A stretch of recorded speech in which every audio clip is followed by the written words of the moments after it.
वजीर आजम शहबाज शरीफ और सऊदी अरब के वली अहद शहजादा मोहम्मद बिन सलमान की मुलाकात। वजीर आजम ने बैन अल-अक़वामी मालियाती मामलात पर सऊदी अरब की हिमायत का शुक्रिया अदा किया। दोनों रहनुमाओं का पाक सऊदी मजबूत इक़्तिसादी शराकतदारी का यादा। दो तरफा तिजारत, सरमाकारी और इक़्तिसादी ताउन के शोबों में ताउन मजीद बढ़ाने पर इत्तेफाक। वजीर आजम शहबाज शरीफ और सऊदी वली अहद ने खत्ते में जारी इसराइली जारियत पर भी तशवीश का इजहार किया। फ्यूचर इन्वेस्टमेंट इनिशिएटिव इजलास से खिताब में वजीर आजम ने कहा, पाकिस्तान मुआशी मुश्किलात से निकलकर का मईशत और तरक्की की राह पर गामजन है।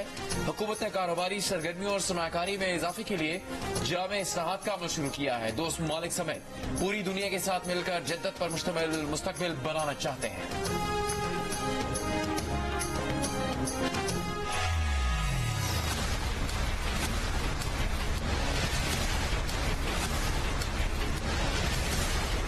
जो कहा जा रहा है कि कोई डील हुई है, अगर डील कोई किसी तरीके से करना होता कि डील के नतीजे में रिहाई मुमकिन होती तो वो 9 महीने जेल में न रहती।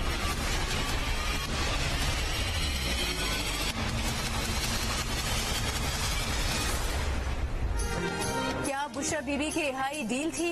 वजीर आला KP अली अमीन गंडापुर ने अपनी पार्टी के रहनुमाओं को बताया है कि बुशरा बीबी की जेल से हालिया रिहाई में उन्होंने किरदार अदा किया था। अली अमीन गंडापुर को मालूम था कि बानी PTI की अहलिया बुशरा बीबी को किसी और केस में गिरफ्तार नहीं किया जाएगा। ये पता नहीं चल सका कि जिन लोगों ने बुशरा बीबी की रिहाई का बताया उनको गंडापुर ने कोई यकीन दहानी कराई थी या नहीं। द न्यूज के एडिटर इन्वेस्टिगेशन अंसार अब्बासी की रिपोर्ट के मुताबिक हुकाम की जानिब से वजीर आला KP को आगाह किया गया था कि बुशरा बीबी की रिहाई के बाद उनकी महफूज नकलो हरकत के लिए सिक्योरिटी भेजी जाए। रिपोर्ट में कहा गया है कि PTI के एक रहनुमा ने कहा कि गंडापुर ने उन्हें बताया था कि उन्होंने बुशरा बीबी को 9 माह के कैद के बाद रिहा कराने में किरदार अदा किया था, लेकिन उनके किरदार से मुतालिक कोई वजाहत नहीं दी गई।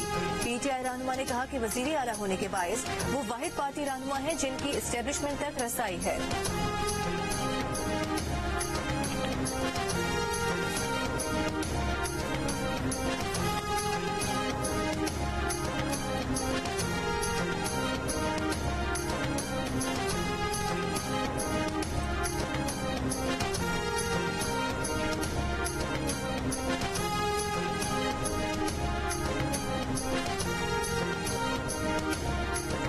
पेशावर हाईकोर्ट ने बुशरा बीबी को हिफाजती जमानत दे दी। बुशरा बीबी के खिलाफ दर्ज मुकदमा तक 14 रोज तक गिरफ्तार न करने का हुक्म।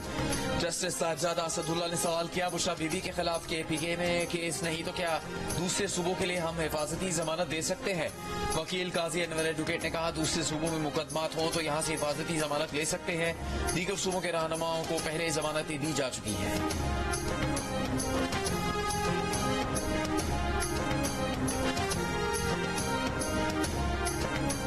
वज़ीर दिफा ख्वाजा आसिफ का कहना है कि बेगम साहिबा की रिहाई, पेशावर रवानगी, गंडापुर की पहले धमकियां फिर जलसों से गायब होना मामूल की कार्रवाई नहीं।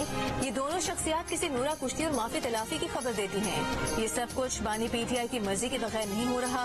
गवर्नर खैबर पख्तूनख्वा फैसल करीम कुंडी ने कहा, वज़ीर आला अली अमीन गंडापुर चाहते हैं कि बुशरा बीबी पार्टी की क़यादत संभाल लें। इन वजूहात और इस्लामाबाद से 2 बार खुद साख्ता रूपोशी की वजह से पार्टी उन्हें शक की निगाह से देखती है। बुशरा बीबी को सियासत करनी है तो खुलकर मैदान में आए।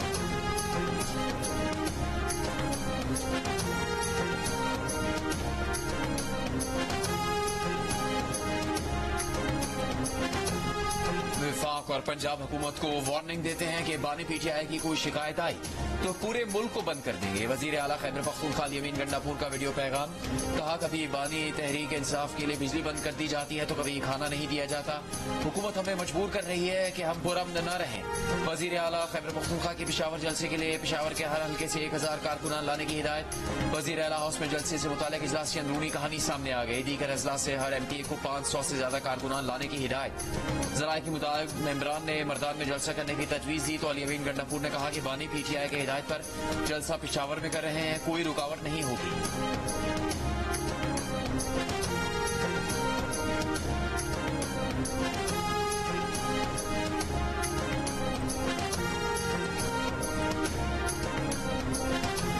सुप्रीम सुप्रीम कोर्ट में जजेस की तादाद 17 से बढ़ाकर 23 की जाए। कौमी असेंबली में हुकूमत की जानिब से बिल जुमे को पेश किया जाएगा। बिल की मंजूरी के बाद सुप्रीम कोर्ट चीफ जस्टिस समेत 23 जजेस पर मुश्तमिल होगी।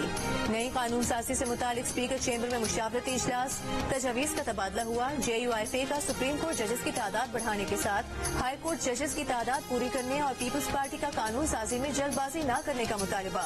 खुसूसी पार्लिमानी कमेटी के इजलास के जरिए तमाम जमातों को एतमाद में लेने पर जोर।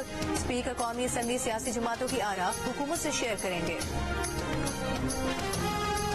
जजेस की तादाद 17 से 21 करे या 24, हमें कोई इतराज नहीं। तहरीक इंसाफ के सेक्रेटरी जनरल सलमान अकरम राजा का इस्लामाबाद में प्रेस कॉन्फ्रेंस में सहाफी को जवाब। आईनी बेंच के सामने पेश होने का भी कह दिया। कहा 26वें आईनी तरमीम और आईनी बेंच पर एतराज है, दुरुस्त नहीं समझते, चैलेंज भी करेंगे, लेकिन ये मतलब नहीं कि अपने मुकदमात लड़ना छोड़ दें।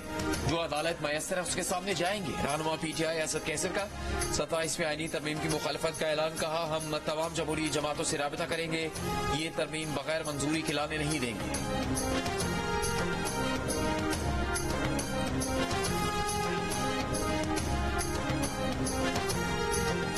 इस्लामाबाद में 2 दिन में 4 बैंक डकैतियां। आज होने वाली 2 बैंक डकैतियों में से पहली सेक्टर G9 में हुई, जहां मुसल्ला डाकू ने कैश वैन से उतरने वाले गार्ड्स को फायरिंग करके जख्मी किया और रकम का थैला लेकर फरार हो गए।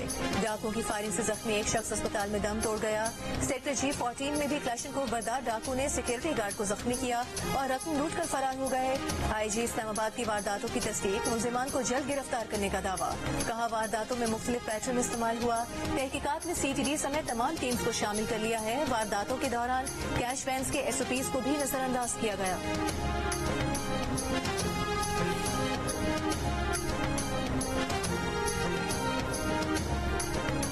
मजबूर के इलाके फरोम में डैम पर काम करने वाले एहलकारों पर हमला, 5 अफराद जाम बहक, 2 जख्मी। फायरिंग डैम की देखभाल पर मामूर अफराद पर की गई। सदर आसिफ जरदारी की तरफ से वाक़े की मजम्मत। कहा दहशतगर्द मुल्क की तरक्की और सूबे की खुशहाली के दुश्मन है, बलूचिस्तान को तरक्की करता नहीं देखना चाहते। वज़ीर आज़म शहबाज शरीफ के हमले में मुलविस अफराद की निशानदेही करके सजा दिलवाने की भी हिदायत। कहा ऐसे शरपसंद अनासिर की पाकिस्तान में कोई जगह नहीं। वज़ीर आला बलूचिस्तान